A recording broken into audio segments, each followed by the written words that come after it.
هادو كتشم ريحتهم من راس الدرب، قرص أولا قريشلات خطيرين في المذاق.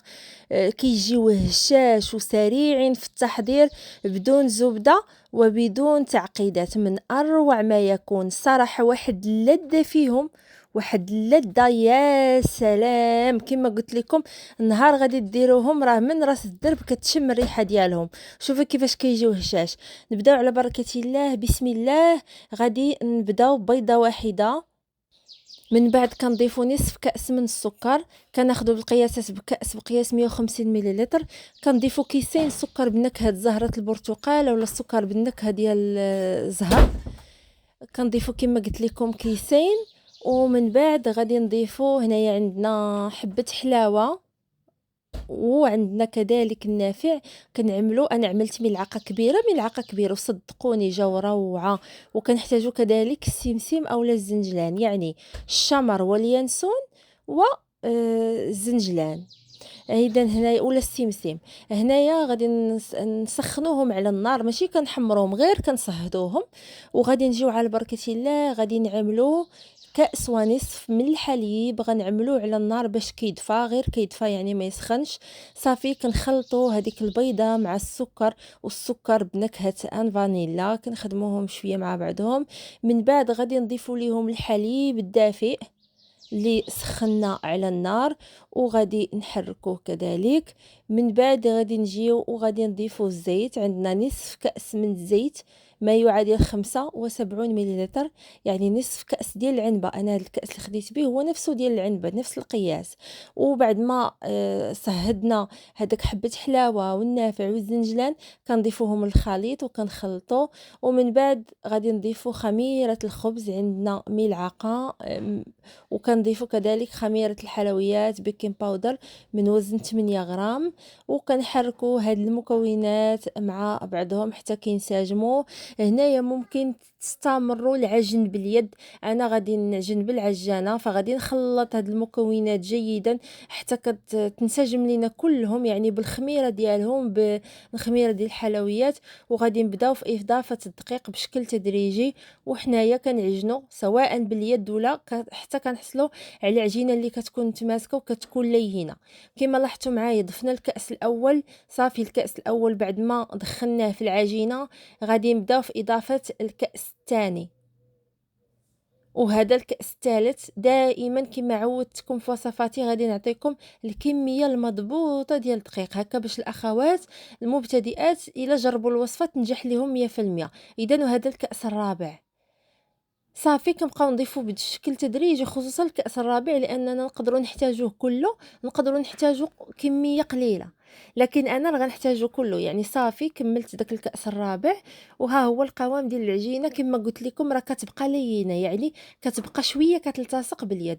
صافي بعد ما عجناها جيدا، غادي نخليوها، وغادي نخليوها تختمر حتى كيتضاعف الحجم ديالها. غنغطيوها بلاستيك غذائي. صافي وكنخليوها. الا عجننا باليد راه نفس الشيء، يعني كنعجنو حتى كتكون عندنا عجينه، وكنغطيوها ونخليوها تختمر. ما كتاخذش وقت طويل لان الجو سخون. صافي على بركه الله، بعد ما اختمرات كما لاحظتوا معايا، غادي نجيو غنخرجوا منها الهواء. وكنبداو على بركه الله، غادي نرشوا الدقيق لان العجينه لينه، وكنبداو في التشكيل. صافي هنايا شوفوا العجينه كيفاش دايره، تلاحظوا معايا القوام كيفاش داير، كتلتصق باليد. صافي هنايا غنحاول نقطعها، يعني ضروري تكون هكا باش تجيكم خفيفه وهشيشه، باش يجيوكم هشاش. هنايا على بركه الله كنجيو كنبداو نقطعوا. نتوما راه على حساب الكميه اللي بغيتو تعملوا، يعني واش صغار ولا كبار. انا عملتهم بالحجم اللي يعني الحجم اللي معودين كنديروا بهم. فكما لاحظتوا معايا غادي نقسمهم ل 16 وحده، يعني كنقسم العجينه الى النصف ومن بعد للربع، كل ربع كنقسموه الى 4، يعني في الاخير كنحصلوا على 16 قطعه. صافي هنايا غنشكلوا منهم واحد الدوائر بمساعده الدقيق، لان كتلتصق باليد، ورشوا الدقيق باش ما تلتصق لكمش في سطح العامل. صافي هنايا بنفس الطريقه غادي نستمروا، كنشكلوا منهم كريات. دائما نرشوا الدقيق لانها لينه. الا لاحظتوا معايا، شوفوا معايا كيفاش داير القوام ديالها. صافي هكا غادي نبقاو غاديين حتى يعني حتى كنكملوا الكميه اللي عندنا.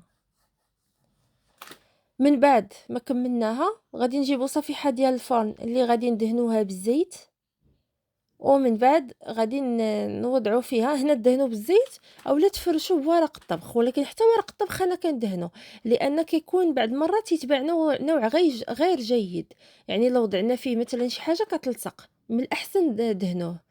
صافي هنا على بركه الله كنجيو وكنبداو نوضعوا هاد الخبيزات ديالنا ولا هاد القراشل ولا القرص، كل واحد شنو كيسميه. كنخليو بيناتهم واحد المسافه لانهم غادي ينتفخوا في الفرن. صافي غادي نضغطوا عليهم واحد شويه على هاد الشكل باليد ديالنا، وغادي نخليوهم يختمروا المره الثانيه ماشي بزاف، غير واحد ربع ساعه. لان الجو كما قلت لكم راه سخون، راه كيبان لكم اختمروا، كيبانوا لكم انتفخوا، صافي كتعرفوهم راهم اختمروا. انا هنا في الاول عملت هكا، من بعد غادي نزول هادوك، يعني غادي نطيبهم بوحدهم وغادي نبعد هادو باش هكا يلقاو فين يتنفخوا، يلقاو فين يخمروا. صافي هنايا غادي كما قلت لكم نخليهم يخمروا، غادي نغطي عليهم ونخليوهم جانبا. وهنا بعد ما خمروا شفتوا معايا الحجم ديالهم راه شويه كينتفخ. غادي نحتاجو بيضه ونضيفوا ليها فانيلا، تقريبا واحد نصف ديال الكيس ديال سكر بنكهه الفانيلا، هكا باش ما تجيناش البيضه فيها الزفوريه ولا فيها ديك الريحه الخايبه. غادي نحركوهم مع بعض حتى كتذوب لينا الفانيلا مع البيضه، ونبداو على بركه الله كندهنوا في هاد الخبيزات ديالنا. ما تضغطوش عليهم لان الا ضغطتوا عليهم غادي تهبطوا الخميره، يعني كتحاولوا انكم تدهنوا غير بشويه. صافي هنايا غادي في نفس الوقت عملنا الفرن يسخن، يعني غير خليناهم يخمروا كنسخنوا الفران. هنا كنرشوا السمسم ولا الزنجلان، وكنعملوا الفرن يسخن على 200 درجه مئويه، يعني يكون ساخن جدا. وغادي ندخلوهم الفرن، ولكن غادي نقصوا درجه ديال الحراره، غنخليوها غير 160، وكنعملوا النار غير من الاسفل حتى كيتحمروا لينا من الاسفل. من بعد كنحمروهم من الفوق. الا عندكم فران كيشعل من الفوق لتحت راه ممكن تعملوه من الفوق والاسفل في نفس الوقت، لكن كتقربوه للاسفل باش ما يتحمرش من الفوق قبل ما يطيب. صافي هنايا بعد ما خرجناهم كيكون هذا الشكل ديالهم، كيجيو هشاشين وخفافين. المذاق يا سلام، والريحه غزاله رائعه فعلا، كيجيو لذاد من السمين. ما نزيدش نشكرهم لكم. نتمنى تحضروهم ان شاء الله في صباح العيد، ولا تحضروهم حتى في الفطور، علاش لا، غادي يعجبكم 100%. كنشكركم على حسن المتابعه، ما تنسوش تشجعوني في التعليقات، والسلام.